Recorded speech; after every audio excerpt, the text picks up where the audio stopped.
యువత రీల్స్ పిచ్చి వ్యసనంగా మారుతోంది. తామేం చేస్తున్నామో అది ఎంతటి ప్రమాదానికి దారితీస్తుందోననే స్పృహ లేకుండా రీల్స్ చేయడంలో మునిగిపోతున్నారు. ఒక్కోసారి ప్రాణాల మీదకు తెచ్చుకుంటున్నారు. కొన్ని సందర్భాల్లో ప్రాణాలే కోల్పోతున్నారు. తాజాగా షార్ట్ వీడియో చిత్రీకరణ కోసం ఓ యువతి మరో యువకుడి సాయంతో అత్యంత ప్రమాదకరమైన రీతిలో భవంతిపై నుంచి వేలాడింది. ఈ వీడియో నెట్టింట కలకలం రేపడంతో రంగంలోకి దిగిన పోలీసులు యువతి, ఆమెకు సహకరించిన వారిపై కేసు నమోదు చేశారు.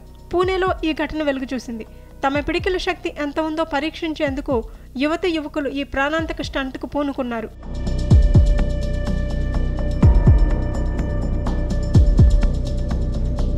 ఓ యువకుడు యువతి చేయి పట్టుకుని భవనంపై నుంచి 100 అడుగుల ఎత్తున వేలాడదీశాడు. పూణేలోని స్వామినారాయణ టెంపుల్లో రీళ్లు చిత్రీకరించినట్టు తెలుస్తోంది.